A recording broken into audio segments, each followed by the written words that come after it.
I don't know if it was fate, dumb luck, or the universe being cruel in its favorite way quietly without warning, but that night started out like 1,000 others. I got home a little later than usual, juggling a bag from her favorite Mexican place and a warm soda from the gas station because I forgot she liked the Mexican Coke in the glass bottle. Jenna was curled up on the couch in one of my old college hoodies, bare legs tangled in the throw blanket, phone lighting up her face. She didn't even look up when I walked in. Just kept texting. "You're trendy, babe," she said without missing a beat. I had no idea what she was even talking about. I dropped my keys on the entry table, shook the rain off my jacket, and came over to the couch. "I got carnitas. Extra guac." "Ma'am, you're learning," she muttered, still tapping away. Her eyes were locked onto the screen like she was reading secrets meant for someone else. I remember that moment in slow motion now. The low hum of the TV in the background. The scent of cilantro and warm tortillas rising from the takeout bag. The way her fingers moved fast, then stopped for a beat, then picked up again. Her smile was faint. Too faint. But I was too tired to think much of it yet. I sat down next to her and unlocked my phone, ready to do the usual mindless scroll while we ate. I wasn't even looking for anything. It was just instinct, thumbing through stories like flipping through static channels on a late-night TV. A flash of blue water caught my eye. And then, there it was. A photo posted an hour ago. Jenna at a pool I didn't recognize. Her hair was slicked back, damp like she just swum. She was holding a cocktail, one of those oversized pineapple things with 2 paper umbrellas sticking out. She was smiling wide, like nothing in the world could bother her. But what stopped me cold was the man next to her. He was wearing a backwards baseball cap and aviators. His face was half-shadowed by the sun, but his hand was on her waist. Not resting. Not casual. Like he belonged there. Like it wasn't the first time. My stomach sank so fast I thought I might throw up. My hands went cold. I didn't even know I'd stopped breathing until she looked over and noticed the phone in my hand angled toward her. She didn't flinch. She didn't gasp. Just smirked like I was a kid who caught her sneaking cookies. "That," she said with a small laugh. "It's Photoshop. Avery's always messing around with filters. You know how she is." She gave a wave of her hand like she was brushing off lint from her sleeve. "Don't start, Sam. We were at a bachelorette party." She said the words easily, too easily. But then her voice cracked. Just a little. It was a half-second stumble, the kind you'd miss if you weren't listening for it. But I caught it. My ears locked onto it like a lie detector keyed to her frequency. And now I couldn't unhear it. "You were at a bachelorette party," I repeated slowly, not sure whether I was asking or accusing. She nodded too fast. "Yeah. Avery's cousin or sister or something, I don't know. It was one of those weekends. I showed you the invite, remember?" I didn't. But I also knew that if I said that, she'd pounce. She'd use it against me, twist it, spin it into "See? You don't listen to me. You never remember what I tell you." So I said nothing. Instead, I stared at the screen. At the pool. At the drink. At the man with his hand on my girlfriend's waist. My silence seemed to spook her more than yelling would've. She shifted, pulling the blanket higher. "Seriously, babe. Don't make this a thing. It's just a dumb edit. Avery sent it to everyone. It's not even real. Look at the lighting. My arm looks weird, right?" She leaned in, pointing to her forearm in the photo. "See how it doesn't match? It's a joke. A dumb joke." I looked. She was right. Her arm did look a little off, like it had been cut and pasted. But was that the editing, or just the photo quality? I couldn't tell. All I knew was that something felt wrong. Deeper than the pixels. Colder than any chill. She was watching me now, really watching, trying to read whether I was buying it. And that's when I realized she was playing defense. Fast, instinctive, almost polished. This wasn't new for her. My chest tightened. I set the phone down on the coffee table slowly, as if sudden movement would shatter the fragile mask she was wearing. I didn't say anything. I didn't accuse her. But I felt a shift between us, like a door closing. We ate in silence after that. She turned the volume up on the TV and scrolled through TikToks between bites. I chewed like my food had turned to cardboard. I nodded along when she made some comment about the episode we were half-watching, pretending I hadn't just seen my world tilt sideways. I didn't ask her any more questions. Not that night. Because I already knew. I knew that whatever was in that photo, real or fake, had pulled the thread on something bigger. And the way she covered it up with practiced ease, that was what scared me the most. Not the hand on her waist. But the fact that she'd gotten so good at hiding it. I didn't sleep that night. She did, out cold, blanket tangled around her legs, her mouth slightly open like someone who didn't have a care in the world. like someone who hadn't just slipped a lie into conversation the way most people say pass the salt. I lay next to her staring at the ceiling, thinking about that damn photo. The pool. The drink. His hand. But mostly, I thought about her voice. The way it caught for just one syllable. That single stumble that sent the rest of my thoughts into a freefall. Funny how it's never just one thing. One photo, one moment doesn't break trust. It's the way that moment rewrites everything that came before it. Like suddenly realizing the painting on your wall has been upside down for years. And once you see it, you can't unsee it. I didn't want to dig. I didn't want to be that guy, jealous, suspicious, insecure. I wanted to believe her. But I couldn't stop my brain from running back through the months like a detective scanning security footage. And man, the footage was loaded. The first thing that came back was the perfume. A few months ago, I came home late from work and she met me at the door in a new dress, tight, low-cut, way more than she ever wore for me anymore. Her makeup was fresh and her eyes looked glassy like she'd had a drink before I got there. I remember hugging her and she smelled different. Like a perfume I didn't recognize, warmer, muskier. Not the soft vanilla stuff I'd bought her for Christmas. New scent. I'd asked, keeping it casual. She'd shrugged. Just a sample. Free with some skincare thing. You like it? Yeah, I lied. That was one of the first pebbles I ignored. One of the ones I kicked down the hill. Then there was the lingerie. New pieces showed up in our laundry that I never saw her wear. Lacy stuff, expensive stuff, tags still creased. Once, I asked if she bought them for a trip we hadn't taken yet. She said it was retail therapy. I didn't ask again. But it wasn't just things. It was time. She used to work from home twice a week. Then it became once. Then never. Too many Zoom calls, she'd said. Then came the after-hours meetings, the networking happy hours, the I'm just gonna work at the cafe for a bit texts that came after she'd already left. Her phone changed too. The passcode. It used to be my birthday. Then it was something else. I asked once, pretending I needed to grab something for her. She said it was because of a system update, some new security thing. Everyone at work had to do it. She didn't offer the new one. Another moment I buried. And then there were the calls. So many calls. She used to talk on speaker. Used to joke around with her coworkers, let me wave or say hi in the background. But then one day she started stepping into the hallway. It's loud in here, she'd say, even if it wasn't. She'd close the bedroom door behind her and come out smiling like nothing happened. Once I walked in too early. She was on the phone, whispering. I heard her say, wait, I think he's coming. The line went dead as I opened the door. She looked startled, but only for a second. Spam call, she said, shaking her head. Ugh, they're getting so sneaky these days. She didn't ask why I'd come in. And I didn't push. I don't know why I kept giving her the benefit of the doubt. Maybe because when someone is close to you, really close, you don't look for cracks. You learn to step over them. You convince yourself it's just how the floor's always been. But that photo turned the lights on. And when I really looked around, the house was full of fractures. There was one day, I can't believe I forgot this until now, I was walking past her car in the driveway and I saw something on the back window. A smudge. No, more like a handprint. Clear as day. Right in the center of the glass, like someone had leaned against it from the inside. Open palm. Fingers spread. She'd told me she'd cleaned the car that morning. Interior too. I remember standing there, staring at it like a crime scene investigator. I even took out my phone and snapped a picture. But when I asked her, she laughed. Oh, probably mine, she said. You know how I lean back when I'm wiping stuff down. I probably smacked the glass. It's nothing. I deleted the photo. Why did I do that? Because I wanted it to be nothing. Because loving someone makes you a terrible detective. You bury clues like bodies and pray they never rise back up. But now they were rising. All of them. Even the way she looked at me had changed. You know that look? That soft, unspoken glance you give the person who feels like home? Hers had gone cold. Not cruel. Just absent. Like her eyes were scanning a room I wasn't in. It was death by 1,000 small changes.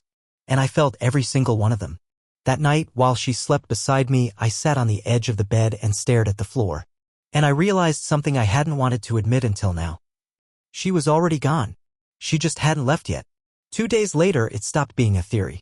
I remember it clearly because it started so stupidly. Jenna was in the shower, singing softly under the stream like everything was fine. I was in the kitchen making coffee, trying to pretend I was still someone who made coffee in the morning without seeing ghosts. The hum of the dishwasher, the drizzle outside the window, her voice in the distance, it all felt so normal it hurt. Then her tablet buzzed. Not a loud buzz. Just one of those polite little DZZZ nudges like a finger tapping your shoulder. It was on the table, screen up, right next to the stack of unpaid utility bills and an empty mug that still had her lipstick print on it. I wasn't snooping. I swear. I hadn't touched her phone, hadn't gone digging through her drawers. I was trying so damn hard not to be that guy. But the screen lit up on its own. Just a message preview. One line. From Brooke, client.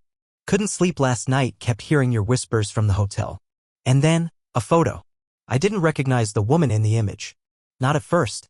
Her hair was styled differently, curled, voluminous, swept to one side. The makeup was heavier. Red lips. Smoky eyes. But the face beneath it? It was Jenna.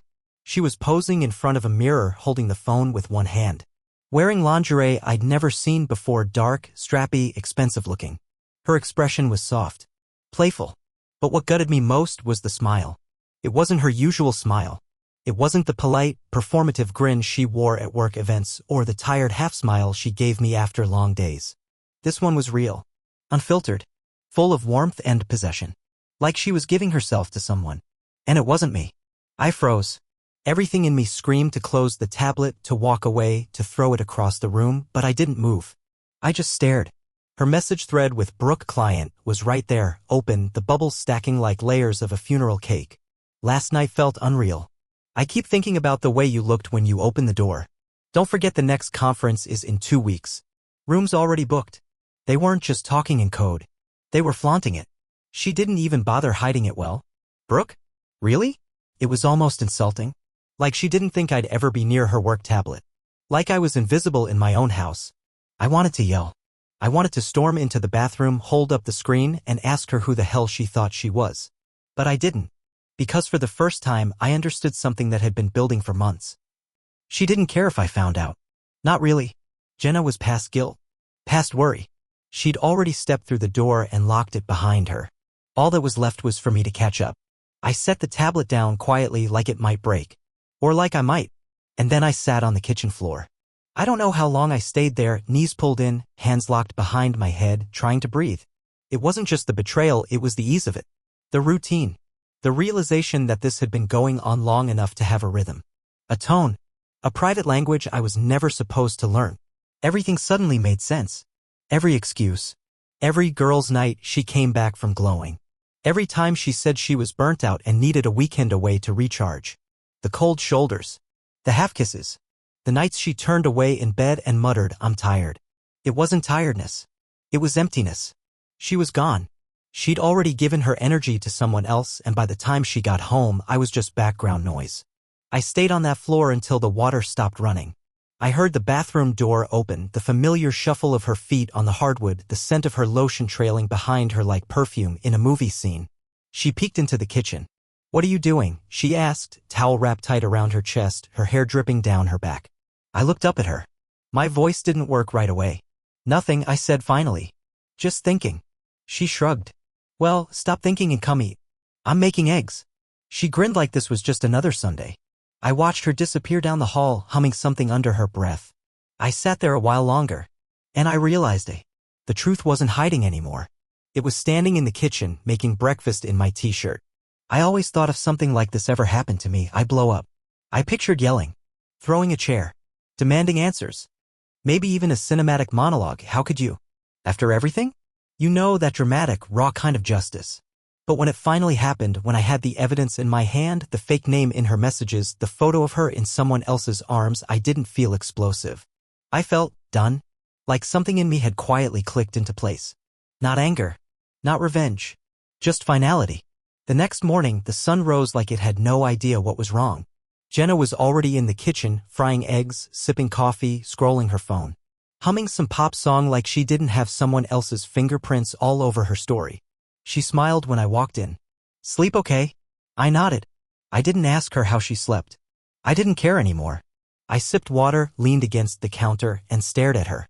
She was wearing that robe I bought her 2 Christmases ago, the navy blue one she used to thank me for with a kiss I'd think about for hours. Now it just looked like a disguise. Like she was pretending to be the woman I used to know. We made small talk. Weather. Groceries. What she had on her work calendar. It all sounded like a foreign language. I asked, "When's your next trip?" She blinked. "Why?" I shrugged. "Just wondering how long I'll have the house to myself." She tilted her head, slightly suspicious, but let it go. And that was it. That was the moment I knew I wasn't going to yell. I wasn't going to break the dishes. I wasn't going to ask her to admit anything because I already knew the truth and she already knew I knew it. There was nothing more to say. That night, I waited until she was in the shower. She always played music in there loud.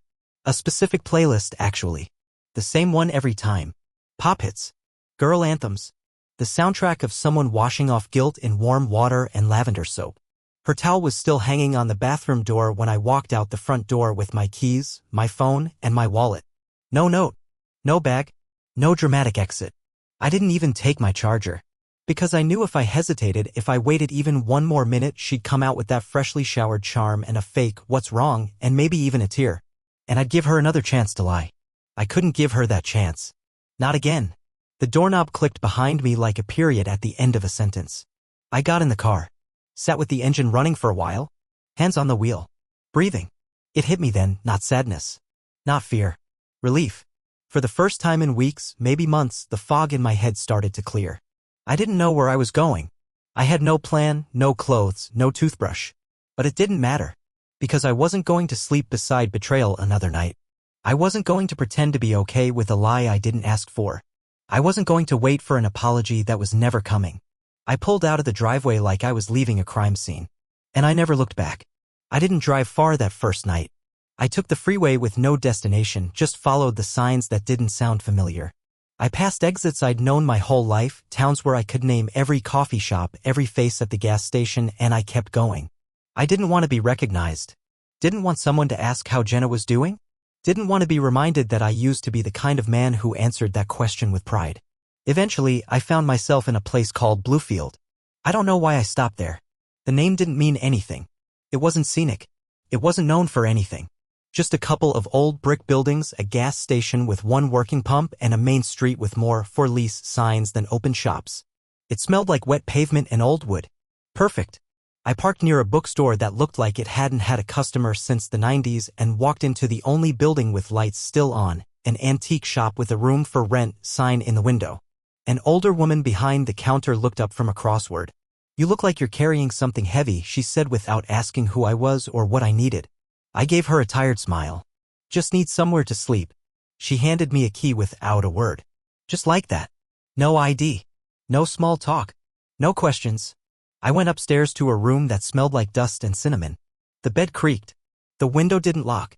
The floor sloped slightly toward the corner. But it was mine. For now. And it didn't have any pictures of her. No wine glasses in the sink. No hair ties on the nightstand. No reminders of how she used to laugh at night with her head in my chest like she'd never lie to me. It was quiet. That first week, I barely left the room. I ate crackers and warm soda. I ignored texts from friends who didn't know anything was wrong yet. I didn't post online. I didn't check hers. I just let the silence press in. It didn't feel peaceful. It felt like detox. I cried one night. Just one. Then I stopped. Not because I healed, but because there was nothing left to squeeze out. I was dry. By the second week, I walked down the street and asked the guy at the car wash if he was hiring. He looked me up and down and said, "You breathe, don't you?" And that was it. He handed me gloves and showed me how to operate the pressure hose. I worked in silence. It was the kind of job that didn't need words, just movement. Soap, water, repeat. People dropped off their cars and never asked for a name. They handed over keys and went on with their day. Nobody knew what I used to be, who I used to be. I liked that. In the evenings, I'd sit on the roof of the antique shop with a mug of gas station coffee. I'd listen to the shutters clatter in the wind, the faint buzz of a neon sign below me, the creak of the world turning without her in it. And in those hours, something strange happened. I started breathing again. Not well, not fully, but enough. Enough to remember I still existed outside of what she broke. I wasn't Sam the boyfriend or Sam the guy who got left. I was just Sam. A man with calloused hands and a quiet room and no one to lie to him when the lights went out. I still had nightmares. I still replayed the photo sometimes. Still wondered who the guy was and if he ever knew I existed. But those thoughts didn't run the show anymore. They visited, sure. But they didn't get to stay. It had been a month since I left. Long enough for the bruises to stop throbbing, but not long enough for the scars to fade. I still wore the same jacket every day, still drank the same stale coffee on the roof, still worked shifts at the car wash like I was scrubbing pieces of her off me, one soapy windshield at a time. I didn't tell anyone where I was. Not my friends. Not my parents. And definitely not her. That was the point, leaving without breadcrumbs. Not to be dramatic. Just necessary. Some nights I wondered if she even noticed I was really gone. If she thought I'd come back like I always did after a fight. Like the loyal fool I trained myself to be. Maybe she told her friends I just needed space, while continuing whatever charade she'd built in my absence. I didn't care. At least that's what I told myself. Then the letter showed up. I was coming down the stairs from the roof, coffee mug in hand, when the landlady flagged me down with her usual cigarette in one hand and a folded envelope in the other. "Someone left this for you," she said. No return address. Just Sam written on the front in handwriting I knew like the lines on my own palm. Jenna. I stared at it for a long time, thumbed the crease like it might bite. Part of me wanted to toss it into the trash, unopened. But I didn't. Instead, I went back to my room, sat on the creaky bed, and unfolded the paper like I was disarming a bomb. Her words were neat, careful, too careful. Like she rewrote them 3 times before settling on what wouldn't hurt too much, or maybe what would. Sam, I don't know where you went. At first, I thought you were just cooling off somewhere. I thought maybe you'd be gone a day, a weekend, a week, max. I waited. I checked my phone every hour. I didn't sleep. I didn't eat. I just kept waiting for that text from you. It never came. The house feels hollow, quiet in the wrong way. Every drawer I open reminds me of you. The fridge still has your hot sauce in it. Your jacket's still hanging by the door. He's gone, by the way. The guy you saw, he disappeared the second you left. Maybe he thought I'd fall apart and chase him. Maybe he just got bored now that there was no thrill in hiding. Either way, it doesn't matter. My friends barely talk to me now. Most of them knew. A few warned me. I didn't listen. I thought I could have everything and still keep you. I was wrong. I don't expect you to forgive me. I'm not writing for that. I just needed you to hear it. From me, not from silence. I ruined us. I don't recognize myself anymore. But I still remember you. The real you. The way you used to look at me when we danced in the kitchen. The way your hand found mine without thinking. I miss that. I miss you. If you ever want to talk, just talk. I'll be here. Not to fix it. Just to say goodbye, right? Please, Jay. I read it 3 times. The first, like I was bracing for a punch. The second, slower, like I was searching for a truth between the lines. The third, because I knew it'd be the last. She didn't understand. I'd already said goodbye. The moment I stepped out that door, the moment I didn't look back, I left her world. And she didn't get to ask me to return just because the silence got louder than she expected. I didn't text her, didn't call, didn't write back. Instead, I folded the letter and placed it in the back of the drawer next to the spare change and a pocket knife I hadn't used in years. A relic, just like us. And then I made another cup of coffee, walked back up to the roof, and watched the sky do its slow turning thing. Bluefield didn't care who I used to be. Neither did I. We met after all. Not because I needed to. Not because I wanted closure. But because something in me, the part that still believed in endings that meant something, told me to go. It was a Tuesday. The kind of gray day that couldn't decide if it was winter or spring. I picked a park halfway between where we'd started and where I'd disappeared. Neutral ground. No ghosts. No memories. She was already there when I arrived. Sitting on a bench under a tree with bare branches, her hands in her lap, her gaze locked on the small pond that reflected nothing but clouds. She looked different. Not in a dramatic way, just duller. The shine she used to carry like armor was gone. Her hair was up. No makeup. No performance. Just Jenna. I approached without saying anything, sat beside her with space between us. The wind pushed through the trees, rattling branches like bones. Neither of us spoke for a while. Finally, she broke the silence. You look good. I nodded. So do you. It wasn't a lie.